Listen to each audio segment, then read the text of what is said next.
content warning, trauma, assault, and sexual abuse. This speaks to the lived wisdom of the survivors. Please take care of your heart and your body as you listen. The ones who went within, a love letter to every survivor who learned to save themselves.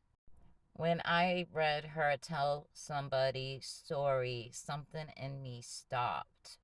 Not because her pain was unfamiliar, but because it was. Because many of us know what it means to survive the unthinkable. While the world keeps spinning like nothing even happened, her words were compelling, heartbreaking, holy. And then I realized I wasn't just reading her story, I was reading ours. The common thread in any survivor's story. Every survivor has their own details, different rooms, different faces, different betrayals. But there's one thread that runs through all of us. We learn to go within. At first, we went inward to escape, to find silence when the abuses around us were so loud we couldn't hear our own thoughts, to find safety when the world outside our skin was unsafe, to find breath when fear made our lungs forget how to work. And slowly, that inner world became more than an escape. It became a sanctuary, a compass, a rebirth. Going within became the superpower that saved us. The moment the noise stops. If you've ever lived with an abuser, you know this truth. The moment they leave, even for a day, your mind becomes audible again. Your thoughts return like a bird after the storm. Your intuition wakes up, your body unclenches. You remember who you are. And in that quiet, you begin to see clearly what you want, who you don't want, what you will never tolerate again. That clarity is the beginning of freedom. How we survive the inner world as a lifeline.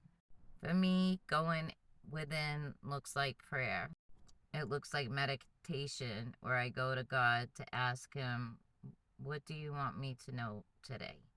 Sometimes it's a message, sometimes it's silence, sometimes it's a vision on the beach or a peaceful place that reminds me that I still belong to myself.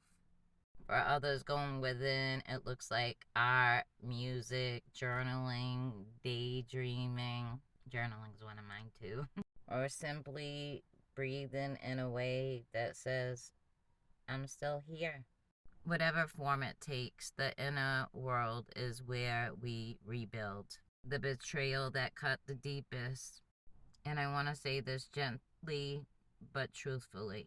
Sometimes the deepest wound isn't from the men that harmed us, it's from the mother who didn't protect us, or father. That betrayal rearranges the soul. It teaches the child to doubt the very first person who was supposed to be their home. To anyone who lived through that, I see you. I honor you.